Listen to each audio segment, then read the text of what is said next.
Continuemos un momento más en reverencia en la presencia del Rey. Hay que dar un momento más de pie. Recién cantábamos, Espíritu Santo, ven a este lugar. Cada uno de nosotros en nuestras vidas es un templo viviente del Espíritu Santo. Tu cuerpo, tu vida es la habitación del poder de Dios. Amén. Vos tenés que permitir que Él te llene de su presencia. Ese vacío, esa sensación de insatisfacción espiritual que muchas veces sentimos dentro de nuestro, esa sensación de inseguridad tiene que ver con que necesitamos de su presencia. Amén. Nuestro espíritu clama, gime de lo más profundo de nuestro corazón por el poder de Dios. Amén. Por eso hoy la presencia de Dios está en este lugar. Él está, su Espíritu Santo está. Él no va a permitir que tu alma sea abatida. Él no va a permitir que tu presencia caiga en un pozo de desgano. Porque el poder de Dios está presente en este lugar. Amén. Gracias, Señor. Señor, te pido en esta hora, así como mi hermano oraba, Señor, para que tu presencia sea manifestada en este lugar. Y a través de las redes sociales el poder de la autoridad de tu presencia sea la que sea soltada en medio nuestro en esta hora, Jesús. Que cada uno de los que están en esta reunión, Señor, aquí y ahora, pueda recibir ese toque especial de tu presencia. Gracias, Señor. Ahora, Señor, que tu Espíritu Santo corra con poder y con fuego, consumiendo todo aquello que no sirve y transforma los corazones para la gloria y honra de tu nombre, Señor. Amén. Prepara las vidas, Señor. Sí, Señor. Entendemos, Señor, que estamos en este plano en guerra Gracias. y que hay una batalla librada por nuestras almas. En el nombre de Jesús. Pero sabemos que en ti, Jesús, hemos obtenido la victoria. Gracias. Porque tú moriste en la cruz del Calvario para rescatar nuestras almas. Por eso, Padre, me tomo de tu promesa. Me aferro a tu voluntad. Sin fuerzas, cansado, pero sabiendo que tengo un Dios que está en victoria. Porque Dios es grande y es poderoso. Y Él está en medio nuestro para levantarnos, para animarnos, para fortalecernos en el nombre poderoso de Jesús. Amén. Gracias, Señor, Gracias, Jesús. porque tú siempre te haces presente. Amén. Gracias, Espíritu Santo, porque tú estás en medio. Amén. Gracias, Señor, porque tú eres Dios bueno y nos abrazas. Por eso, Padre, bendícenos, guárdanos, protégenos y líbranos de todo mal. En el nombre de Ahora y siempre, Jesús, en el nombre poderoso del soberano Dios, en el nombre poderoso de Jesús, nos declaramos libres para la gloria de Dios. Amén, amén y amén. Gloria a Dios. Dale un fuerte aplauso a Jesús. Ponete cómodo, sentate. Dios te bendiga mucho. Dios les bendiga mucho. Hubo algunas deserciones hoy, Vamos a ir a buscarlos de la oreja. Antes de entrar en el tema, qué difícil a veces, ¿no? El Señor tenía para compartir. Yo creo que toda la palabra, dice que toda la palabra es inspirada por Dios, útil para corregir, para redarguir, para fortalecernos y levantarnos en verdad. Hoy tengo para compartir con ustedes un mensaje muy poderoso.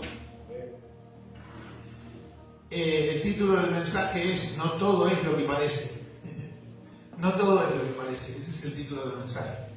Pero antes de entrar en el tema del mensaje, más allá de que el domingo que viene voy a predicar el otro mensaje, lo tengo ahí, quiero compartir parte de esa palabra, porque quiero ya dejarles la semillita para introducirlo en el tema del domingo que viene, porque yo vivo en el Kairos. Y como vivo en el Cairo, vivo en el tiempo sobrenatural de Dios. Entonces estoy adelantado, me adelanto. Predico hoy y predico lo del domingo también.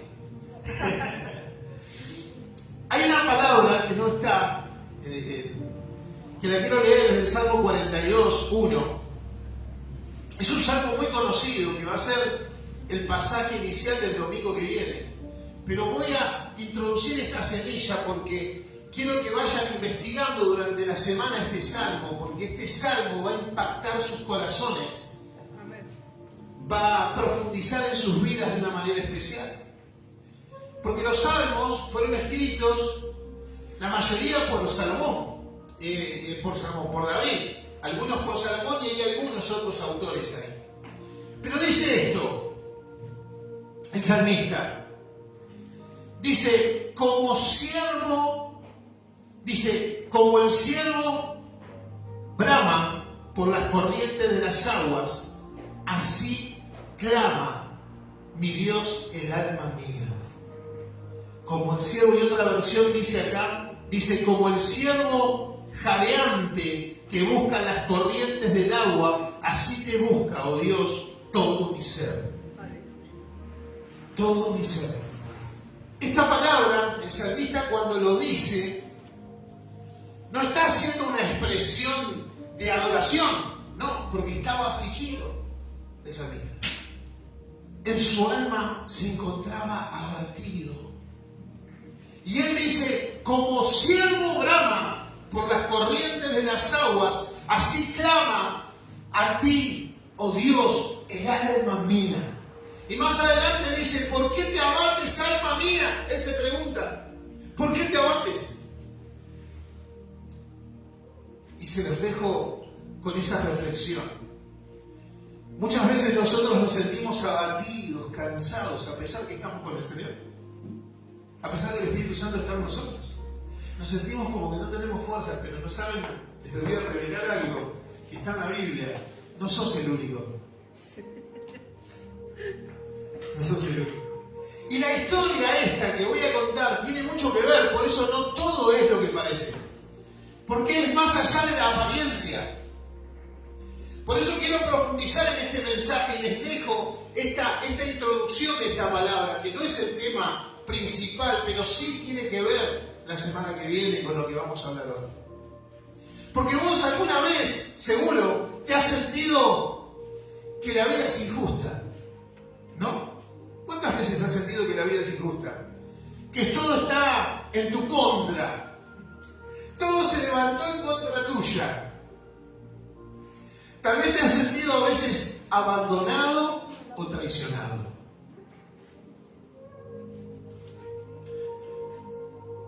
Cuando más necesitabas ayuda,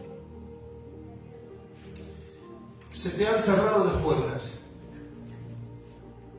Cuando estabas lleno de sueños, nadie te prestó atención. Por eso la historia que vamos a ver hoy es la vida de alguien que es muy similar a Jesús y a vos.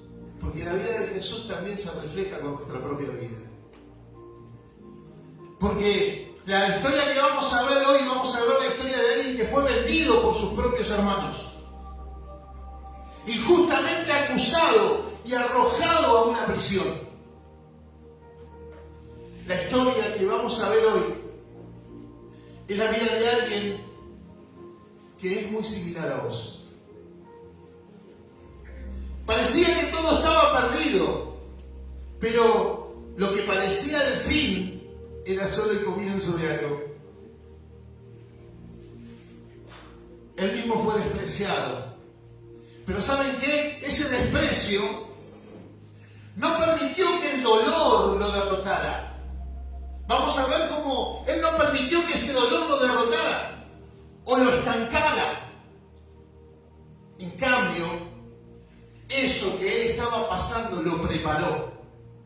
Lo preparó para el gran destino que tendría. Lo preparó para un destino que iba a tener. Es su historia. No es solamente un relato del Antiguo Testamento, no. No es un relato del pasado, no. Es una prueba de que Dios sigue transformando las heridas en bendiciones, las pruebas en victoria. Así que hoy, antes de comenzar, decí conmigo estas palabras. Mis heridas van a ser transformadas en bendiciones. Las pruebas en victoria. en victoria. Si alguna vez te has sentido que todo está en tu contra, esta palabra es para vos. Porque lo que el enemigo intenta usar para tu mal, Dios lo puede convertir para tu vida. ¿Amén? Antes de comenzar esta historia, que es muy increíble y muy conocida, quiero que te prepares para un viaje donde vas a encontrarte con la fe, el perdón y el propósito. Quiero que te enfoques en eso. La fe, el perdón y el propósito. Génesis 37:3. Fácil. El primer libro de la Biblia. Génesis 37, versículo 3. Vamos a leer un poquito, porque va a ser casi el único pasaje bíblico que vamos a leer. Y después lo vamos a ir desarrollando, aunque tendríamos que leerlo todo para entender bien la historia, pero vamos a hacer algunos tips para llegar al final. Génesis 37, 3. Empezamos a leer y dice así: y amaba a Israel a José más que a todos sus hijos, porque lo había tenido en su vejez, y le hizo una túnica de diversos colores. Y viendo sus hermanos que su padre lo amaba más que a todos sus hermanos, lo aborrecieron y no podían hablarle pacíficamente. Y soñó José un sueño y lo contó a sus hermanos, y ellos llegaron a aborrecerlo más todavía. Y él les dijo: oíd ahora este sueño que he soñado. He aquí que ataban manojos en medio del campo, y aquí que mi manojo se levantaba y estaba derecho, y que vuestros manojos estaban alrededor y se inclinaban al mío. Y le respondieron sus hermanos: ¿reinarás tú sobre nosotros? ¿O señorearás sobre nosotros? Y le aborrecieron aún más a causa de sus sueños y de sus palabras. Soñó aún otro sueño y lo contó a sus hermanos, diciendo: he aquí que he soñado otro sueño, y aquí que el sol y la luna y 11 estrellas se inclinaban a mí. Y lo contó a su padre, a sus hermanos, y su padre le respondió y le dijo: ¿qué sueño es este que soñaste? ¿Acaso vendremos yo y tu madre y tus hermanos a postrarnos en ti, ante ti? Y sus hermanos le tenían envidia, mas su padre meditaba en esto. Después fueron sus hermanos a apacentar las ovejas de su padre en Siquem. Y dijo Israel a José: tus hermanos apacientan las ovejas en Siquem. Ven y te enviaré a ellos. ¿Qué fue lo que hizo el padre? Lo envió a ellos. Y él respondió: heme aquí, acá estoy, a tu servicio. El 14 dice: e Israel, que era el padre, le dijo: ve ahora, mira cómo están tus hermanos y cómo están las ovejas, y tráeme la respuesta. Y lo envió del valle de Hebrón y llegó a Siquem. Nos adelantamos hasta el 18, vayan al 18. Cuando ellos lo vieron de lejos, lo vieron, antes que llegara cerca de ellos, conspiraron, empezaron a conspirar contra él. ¿Para qué? Para matarle. Y le dijeron el uno al otro: he aquí viene el soñador. Ahí viene el soñador.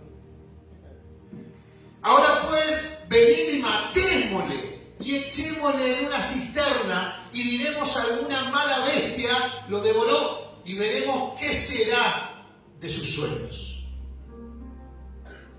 Ahora nos adelantamos hasta el 25, 37, 25. Y se sentaron, después de haber hecho esa maldad de meterlo en el pozo, de pegarle a su hermano, de romperle la ropa, y se sentaron a comer pan. Y alzando los ojos miraron, y aquí una compañía de ismaelitas venían de Galaad, y sus camellos traían aromas y bálsamos y mirra, e iban llevarlo a Egipto. Entonces Judá, su hermano, Judá dijo a sus hermanos: ¿qué provecho hay que matemos a nuestro hermano y encubramos su muerte? Tenía conocimiento. Venid, vendámosle a los ismaelitas, y no sean nuestras manos sobre él, porque él es nuestro hermano. Qué bueno. Nuestra propia carne. Y sus hermanos convinieron con él.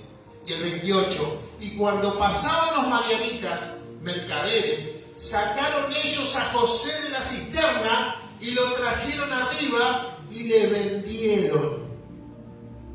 Le vendieron a los ismaelitas por 20 piezas de plata y llevaron a José a Egipto. ¡Wow! ¡Qué historia!, ¿no? Ahí nos detenemos. A veces las cosas no son lo que parecen. Yo esta prédica la he escuchado predicar de diferentes maneras, pero ha perdido un enfoque particular, muy importante. Muchos. Primero, José no tenía arrogancia en su corazón. Él era joven, inexperto, apasionado por servirle al Padre y poder hacer las cosas bien. Entonces, siempre estaba dispuesto. Aparte, el Padre tenía un cariño especial hacia él, un afecto especial hacia él. Por eso, ¿qué es lo que hizo el Padre? Lo vistió con una túnica especial. Le hizo un regalo especial. Porque inclusive era el hijo de la mujer que él amaba. Y además era el hijo de su vejez. Entonces, en la vida de José había algo especial.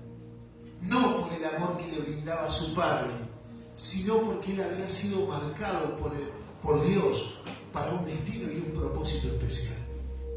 Porque había ya en su corazón un corazón de servicio, un corazón de involucrarse. Él estaba preparado para hacer la voluntad del Padre terrenal. De la misma manera estaba preparado para hacer la voluntad de Dios, porque había sido instruido en eso. Por eso hoy quiero que nos sumerjamos en esta historia que es fascinante, que nos enseña que el dolor no es el final de todo. A veces las cosas simplemente no son lo que parecen. A veces mantener la fe en medio de los problemas y el desastre es el tema. José fue vendido como esclavo, iglesia. ¿Qué había hecho de malo José? Había obedecido al Padre. El Padre le había dicho que tenía que ir después de haber soñado, de estar vestido de forma distinta y de estar sujeto al Padre. Él hace lo que el Padre le había pedido que hiciese. Estaba haciendo la voluntad de Dios porque estaba honrando a su Padre. Pero sus hermanos no estaban haciendo las cosas bien. Y se sentían señalados por José. Se sentían como que estaban siendo espiados por José. Que estaban siendo controlados por José. Porque el hijo amado de Israel era la extensión de la imagen de Dios cuando Dios manifiesta a través del liderazgo la palabra. José fue vendido como esclavo. Pero ¿saben qué? No perdió su fe, ni su integridad. Aunque parecía que todo estaba perdido, su corazón permanecía fiel a Dios. La historia de José comienza con un arranque dramático de la historia. Pero Dios estaba con él. José, el hijo favorito de su padre Jacob. José llevaba una túnica de muchos colores. ¿Saben lo que simbolizaba esa túnica? Amor y privilegio. Los hermanos de José dijeron: vamos a romper la túnica que papá le hizo. Se la vamos a romper y vamos a ver qué será de sus sueños. Esto me llama mucho la atención a mí, muchísimo la atención. Porque dicen: vamos a romper su túnica. ¿Saben qué significaba quitarle la túnica? Era quitarle la honra que el padre le había dado. Porque el padre lo estaba honrando al hijo. Le estaba expresando su amor. ¿Y saben qué simboliza para nosotros hoy la túnica? Es el nuevo vestido que Dios ha derramado sobre tu vida a través de Jesús. Porque te quitó las ropas del pecado y te vistió con su nueva naturaleza. Y cuando sos vestido con la nueva naturaleza, el mundo, el que no discierne espiritualmente, dice: vamos a quitarle la posición que nuestro Padre le dio. Van a decir: vamos a arrancarle el propósito, vamos a arrancarle el llamado, vamos a arrancarle la autoridad, vamos a arrancarle la posición. Eso es lo que hacen. La túnica es el símbolo de la identidad. Las nuevas ropas que vos tenés en Cristo es el símbolo de la identidad de Jesús. Es el nuevo nacimiento. Naciste de nuevo. Esto asusta a quienes no comprenden la transformación y el privilegio de hijo y de la elevación de este nuevo conocimiento. Porque ustedes fueron elevados a un nuevo conocimiento de autoridad. Y muchos no comprenden, inclusive los propios hermanos, que no comprenden la nueva vestimenta espiritual. La túnica es el símbolo de identidad. Él te ha vestido nuevamente con sus ropas, la identidad en Cristo. La túnica a veces provoca persecución. La túnica provoca celos. La túnica provoca engaños. La túnica provoca falsedad. La túnica provoca sufrimiento, dolor, abandono, críticas y hasta presión. Cuando vos estás vestido con las ropas de Jesús, la gente no entiende. ¿Qué te pasó? ¿Lo de sos santo? Pero si yo te conozco a vos. Oh, ¿qué te pasó? Si sos joven, disfrutá de la vida, hacé lo que quieras. Pero ¿saben qué? Cuando vos te vestís de las ropas, aunque se levante una oposición y rompan tus ropas exteriores, por dentro estás revestido del poder del Espíritu Santo.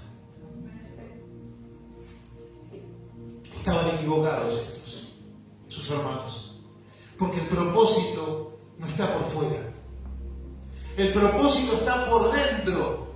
En la vida de José, el propósito no estaba por fuera. Él era diferente. Él era distinto al resto de sus hermanos. Porque era obediente al Padre. Él estaba sujeto. Hacía caso. Usaba las ropas que el Padre le había dado. No habla si le gustaba o no. Pero imagínense, en 17 años, toda colorida. Y todos los hermanos distintos. Agárrense en el cuadro. Todas de colores, y aparecía José, y todos los hermanos de grises. No dice que no le desagradaba, pero él la usaba, el Padre se la había dado y se la puso, en obediencia. El Padre lo mandó a ver cómo estaban sus hermanos y dijo: ven aquí, ¿qué hago, Señor? Y se fue. Él en ningún momento habla de una arrogancia, habla de la obediencia, habla de un estado de sujeción, un estado de servicio, un estado de disposición. No había crítica en José, no había oposición en José. En cambio, en sus hermanos se había arrepentido. Pero ¿saben? Ellos decidieron romper la túnica como señal de rebeldía. Creían romper el propósito, creían romper el diseño de Dios. Pero Él no tenía la túnica solo por fuera, la tenía por dentro. Y esa misma túnica la tenés vos, porque vos fuiste vestidos con las ropas del Cordero, para el plan y el propósito que Dios tiene para con tu vida. Sos especial, no sos cualquier cosa, sos especial. Por eso Él te dio sus ropas. El diablo no podrá romper el propósito por el cual Dios te diseñó y te escogió. No podrá hacerlo. Por eso quiero que digas conmigo: jamás el enemigo podrá romper el diseño de Dios en mí. ¿Lo crees? Gloria a Dios. Él te escogió. Él te escogió. Él te llamó. No podrá, iglesia.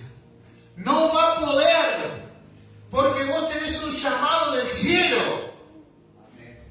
Si Dios te eligió como líder, si Dios te eligió como adorador, si Dios te eligió para danzar, si Dios te eligió como pastor, como evangelista, como maestro, como profeta, como apóstol, aunque el diablo quiera callarte, Dios no va a poder callarte, porque Dios está con vos. Dios te va a poner siempre en esa posición. Créeme, el enemigo no podrá impedirlo. No podrá. La historia de José fue esa. José no fue víctima solo de la envidia, no, sino del silencio. Ese silencio humillante antes de una traición. Su túnica de muchos colores que le había regalado sus padres no era solo un abrigo, representaba el favor, la esperanza y el futuro, y terminó manchada de sangre. Terminó manchada de sangre. ¿Saben que en Egipto él fue humillado? Lejos de su casa, no estaba con sus padres. Cada día enfrentaba el peso del abandono y la incertidumbre, pero no se rindió.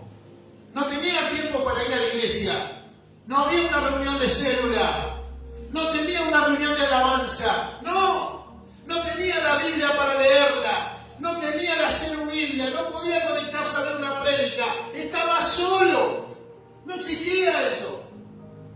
Él simplemente estaba con el legado de lo que los padres le habían enseñado. Había sido instruido desde niño en la palabra, en la Torá, en las Escrituras. Y solo tenía eso, que debía amar a Dios por sobre todas las cosas. Él solo sabía eso. Y esa palabra estaba viva en él. Era un fuego encendido. No necesitaba tener la palabra escrita, porque estaba escrita en su corazón. Y él sabía que a pesar que había sido traicionado por sus hermanos, Dios no lo había abandonado. No era señal del abandono de Dios, no. A pesar que estaba solo en aquel lugar, siendo un esclavo, él sabía que no era un castigo, era una circunstancia que él estaba atravesando y decía: descanso en ti, Señor. Descanso en ti. Cada día enfrentaba el peso del abandono, pero no se rindió. Mientras barría pisos ajenos y recibía órdenes injustas, su carácter era moldeado. Era moldeado en silencio. ¿Saben cómo el metal en el fuego? ¿Viste? Metes el metal en el fuego al rojo vivo. No entiende nada el metal. Si el metal tuviese vida, el metal no entendería nada. ¿Por qué lo ponen en el fuego? ¿Por qué ardo, diría, no? Pero el metal no se resiste. Y una vez que sale de la fragua, empiezan a golpearlo para darle forma. Y nuestras vidas son igual que José. Son a veces sumergidas en el fuego. Y a veces, como nosotros somos conscientes, nos preguntamos, Señor, ¿qué hice mal? ¿Qué me estoy equivocando? ¿Qué estoy haciendo? No, te estoy moldeando, dice el Señor. Estoy moldeándote a la imagen y semejanza que yo quiero moldearte. Porque quiero que seas una herramienta útil para mi reino. Para que seas un instrumento útil para lo que quiero yo hacer. Saben que la historia de este relato inesperado, ¿no? Pasó de ser un esclavo, después, a mayordomo de la casa de Potifar. El esclavo había sido vendido como esclavo. ¿Y qué pasó? Pasó a ser mayordomo. De preso, su historia termina como gobernador. Cada caída era una realidad, una preparación secreta para el propósito final. Mientras el mundo lo veía descender, porque todos lo veían en picada. Che, ¿cómo estás, José? No, lo metieron preso. Lo vendieron como esclavo. ¿Cómo? Pero si era un pibe tan bueno, obediente al papá, usaba la ropa colorida. No, los hermanos no podían ver, lo vendieron. Entonces, ¿qué hacían? Veían su caída. Pero, ¿saben? El cielo los preparaba para ascender. En sus noches más oscuras de José, mantuvo viva esa esperanza. Imagínense la noche, después de haber trabajado todo el día, llegaba a la habitación, solo, sin redes sociales, sin libros, solo él y la comunicación con Dios. Mantuvo viva su esperanza, porque él sabía que su historia no había terminado. Una túnica rota, convertida en una capa de liderazgo después. Una prisión convertida en una sala de espera para su destino. José aprendió que cuando todo parece romperse, Dios aún escribe su historia, igual que con vos. Aunque parece que todo se está rompiendo, Él está escribiendo tu historia. No era cuestión de suerte, y es suerte, dijo uno. No era cuestión de suerte, era cuestión de propósito. Nosotros no tenemos suerte, tenemos propósito. Cada pérdida escondida, cada pérdida esconde una ganancia futura. Cada herida sembrada es una promesa que va a florecer. Por eso la escena que cambia el corazón de los hermanos de José después. Porque donde hubo traición, hubo perdón. Donde hubo separación, iba a haber una redención. Porque incluso lo que fue pensado para mal, Dios lo transformó para bien en la vida de José. En Egipto la vida de José fue difícil, iglesia. No fue fácil. Pero ¿saben qué? Él vivía en un plano diferente. Él habitaba en el reino. Él era un esclavo, pero él vivía en un plano diferente. Habitaba en el reino y todo lo que hacía o le mandaban a hacer, lo hacía para Dios. Hace esto. Había aprendido con el Padre. ¡Anda allá! Entonces lo hacía como para Dios. Él habitaba en el reino. Él fue vendido como esclavo por sus hermanos a unos mercaderes. Y José es comprado por Potifar, un oficial de Faraón. Pero Potifar ve en él un potencial y lo pone por encima de todos los sirvientes de su casa. No existía eso, iglesia, antes. Ustedes tienen que entender, era un esclavo. Y ve un potencial, porque todo lo que tocaba era de bendición. Y hasta a veces he escuchado predicar mal esto, porque él no prosperaba a José, él hacía prosperar a su amo. Su amo se enriquecía, él seguía siendo esclavo, él seguía siendo pobre. No tenía nada para él, José. Pero todo lo que tocaba, dice que Potifar reía, dice, pero esto es todo lo que toca, lo multiplica, lo bendice. No, te voy a poner como jefe. Lo puso como jefe. Te dio posición. ¿Por qué? Porque en él había un liderazgo natural.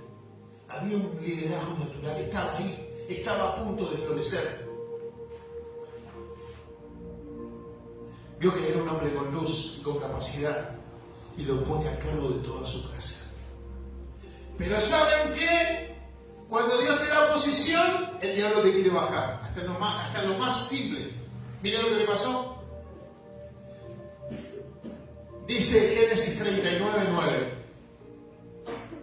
Porque la esposa de Potifar intenta seducirlo a José y se le tira encima.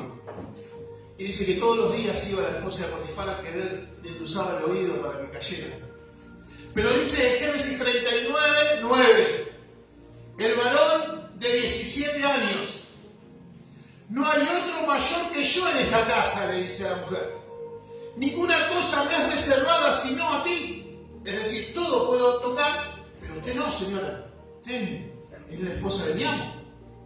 Por cuanto tú eres su mujer, ¿cómo pues haría yo este gran mal? Y pecaría, dice, contra Dios. ¿Qué muestra acá la integridad de José? ¿Qué tenía él? Integridad. Su corazón íntegro. ¿Cómo voy a hacer este mal? Entendía que era un pecado. Y se mantuvo puro. Integridad. ¿Y qué sucedió? Hacé la voluntad de Dios y Dios te va a bendecir. ¿No? Dios lo bendijo, pero el mundo te condena. ¿Saben qué pasó? La esposa de Potifar lo acusa falsamente a José. Y de intentar seducirlo. Él me quiso seducir, dijo. ¿Dónde terminó José? En la cárcel. Estaba arriba, lo bajan de vuelta. Subió de categoría en el mundo temporal y lo bajan nuevamente. Encima le sacan todo lo que tenía y termina en la cárcel. De esclavo a ser un sirviente en una casa. Lo elevan, termina preso. ¿Para qué? Nosotros diríamos, ¿para qué hago la voluntad de Dios yo? ¿Me complico cada vez más? ¿No?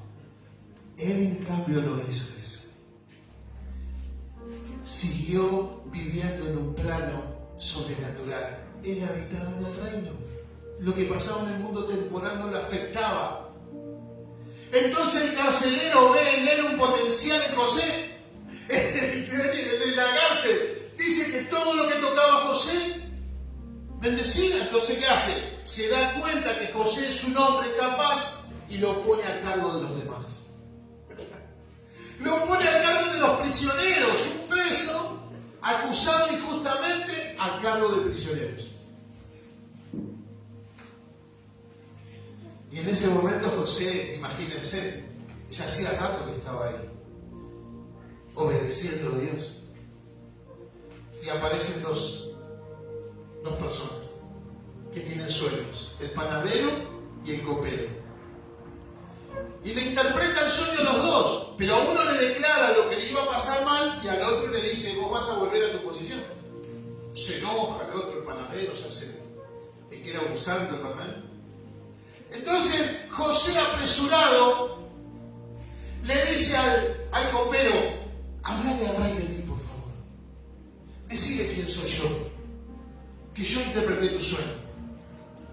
El copero se olvidó de él. Y se acordó. Le pide al copero que le hable al rey. José le pide al copero, pero se olvidó. Y no habla Faraón de él. No le habla. ¿Y saben cuántos años más tuvo en la cárcel? 2 años más. A veces nosotros, cuando nos sentimos abrumados o apretados con situaciones difíciles en nuestra vida, queremos salir de la prisión, queremos salir de nuestra situación de incomodidad y decimos, si yo ayudo, porque él hizo la voluntad de Dios, reveló el sueño, y si yo ayudo, y le dijo, decile al rey que me saque de acá. 2 años más estuvo. Y el faraón tiene un sueño. Y el faraón tiene un sueño que nadie puede interpretar. Y ahí se acuerda de Copero. Hay uno en la cárcel y le cuenta. Y lo trae. Recuerda a José y le habla a Faraón para que interprete el sueño. Y lo van a buscar. Lo van a buscar a José. Al José que había sido metido por sus hermanos.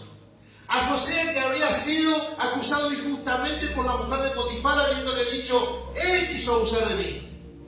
Y había terminado en la cárcel. Al que le había interpretado los sueños, los mandan a llamar. Después de 2 años. 2 años. 2 años de sufrimiento. De ser olvidado en la cárcel. Ahí es donde comienza su destino. Ahí es donde comienza todo. Ahí es donde comienza también tu tiempo para vos. José llamado ante Faraón. Vayamos al Génesis 4, 38, 40. José llamado ante Faraón con la sabiduría que solo Dios le había dado. Y dice así, Génesis 4, del 38, 40. Y dijo Faraón a sus siervos, ¿acaso hallaremos a otro hombre como este, en quien esté el Espíritu de Dios? Y dijo Faraón a José, pues que Dios te ha hecho saber todo esto, no hay entendido ni sabio como tú. Tú estarás sobre mi casa, por tus palabras se gobernará todo mi pueblo, solamente en el trono seré yo mayor que tú. Interpretó el sueño. Él fue a interpretar solamente el sueño, pero Dios le da posición, lo pone como segundo del faraón. Dios lo eleva, cumple el propósito, cumple el plan. Y es ahí, en ese instante, la túnica que un día fue arrancada, es reemplazada por el manto de un gobernador. Lo que comenzó en el pozo, ahora se encontraba en el palacio. La oscuridad de la traición se transforma en la luz de una visión divina. De esclavo a mano derecha del hombre más poderoso de Egipto. De esclavo a mano derecha del hombre más poderoso de Egipto. ¿Y saben qué? Su familia viaja a Egipto. Y él tenía la posibilidad de tomar venganza de eso. Pero él entendió que todo lo que había pasado es porque era voluntad de Dios. Él entendió que la posición que tenía era lo que Dios le había permitido vivir. Su familia va a Egipto para conseguir alimento. Y sus hermanos se encuentran ante el gobernador y no lo reconocen. Imaginen la escena. José tiene a sus hermanos, aquellos que lo traicionaron, de rodillas ante él. Podía haberse vengado. Podía haberles hecho pagar por todo el dolor de años de sufrimiento. Pero en lugar de eso, les revela su identidad. Y les dice una de las frases más significativas de toda la Biblia, iglesia. En Génesis, y con esto cerramos, Génesis 50, 20 dice, en verdad que ustedes pensaron hacerme mal, pero Dios transformó ese mal en bien, para lograr lo que hoy estamos viendo, salvar la vida de mucha gente. El dolor no fue en vano. La traición fue parte del plan de Dios para salvar su familia y a muchas otras personas que estaban padeciendo hambre. El sufrimiento de José se convirtió en la salvación de toda una nación y de su familia. La vida de José nos enseña que nada ni nadie puede detener los planes de Dios para tu vida, para la mía, para nosotros, para el Kairos, para la iglesia a nivel mundial. Nadie puede detener los planes de Dios. Lo que parece derrota puede ser el inicio de un propósito mayor para tu vida. Cada dificultad que atravesás, cada injusticia, cada caída que tengas, es usada para nuestro bien. Confía en Dios en medio de tus tormentas. Confía en Dios. No dudes ni por un instante.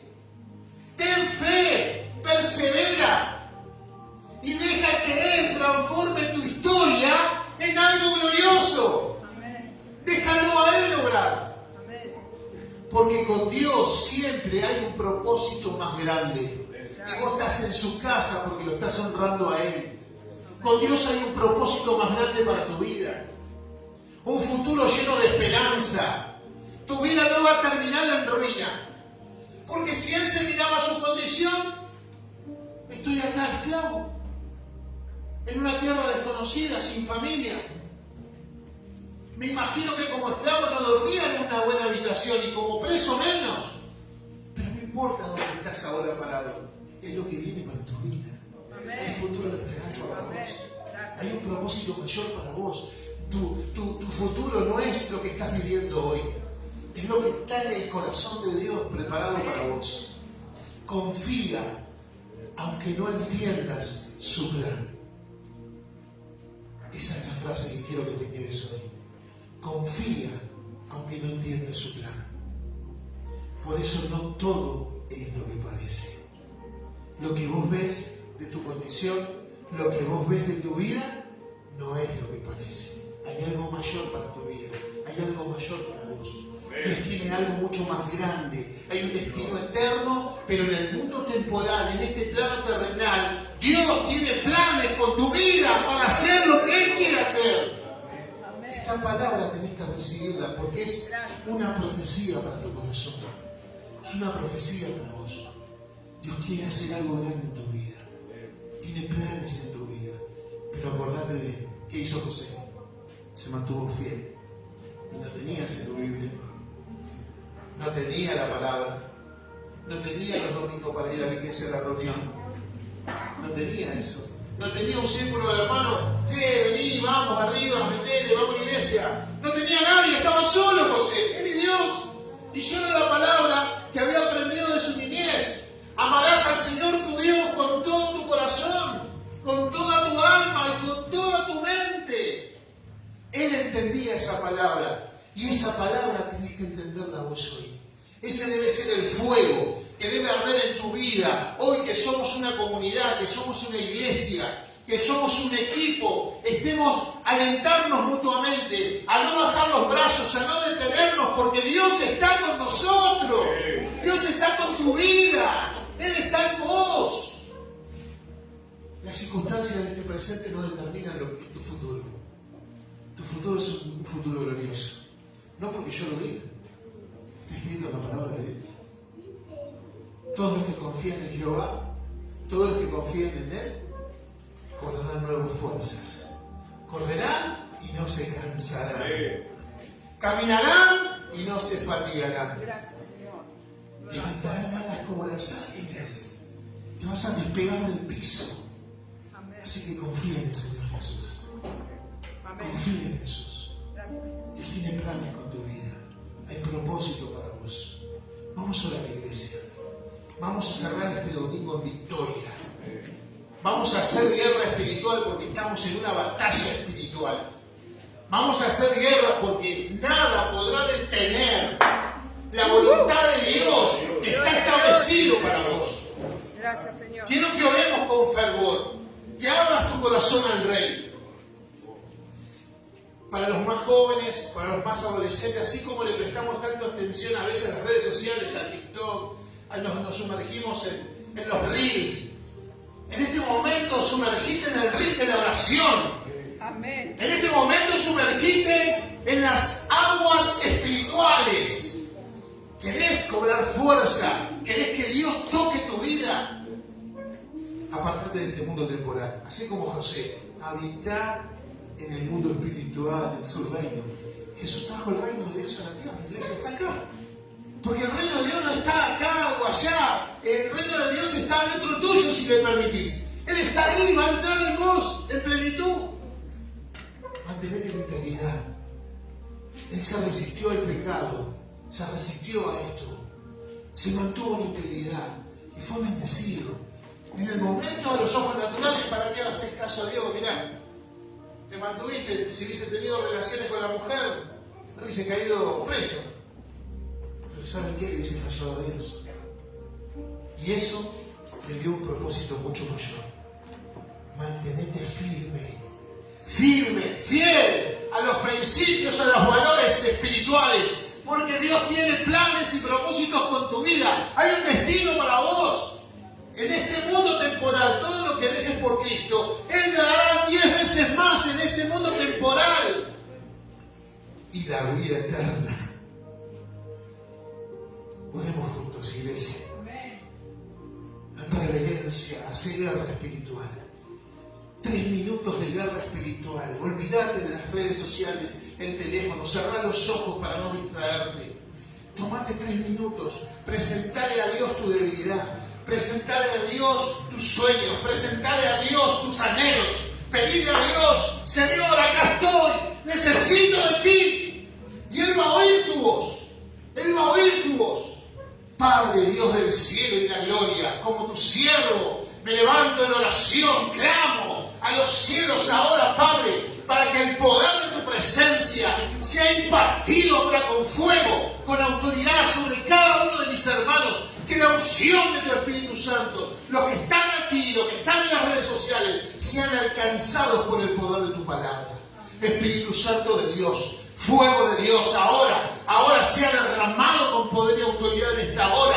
Que tu presencia, Señor, inunde sus vidas en esta hora, Señor. Declaro sobre ellos sanidad física, sanidad mental, sanidad espiritual. Señor, ahora todo espíritu de angustia, de tristeza, de dolor, de desesperanza, lo arrancamos en el nombre poderoso de Jesús y declaramos territorio santo cada vida en el nombre de Jesús de Nazaret. Apártate, influencia espiritual de maldad. No tienes derecho sobre la vida de tus hijos. Cada uno de ellos fue comprado con sangre del Cordero viviente. Por eso ahora declaro bendición sobre cada niña, sobre cada niño, sobre cada adolescente, preadolescente, sobre cada joven, sobre cada anciano, sobre cada adulto, sobre cada vida, Señor. Tú estás en este lugar. El fuego de tu Espíritu Santo los inunda. Que mañana, el lunes, Señor, cuando arranquen la semana, sientan tu mano poderosa en ellos, acompañándolo en cada situación de su vida, para que toda la semana sea una semana de victoria, para la gloria de tu nombre, Señor. A ti te alabamos, a ti te bendecimos, Jesús, y a ti te glorificamos, para la gloria de nuestro Señor Jesucristo. Amén, amén y amén. Gloria a Dios.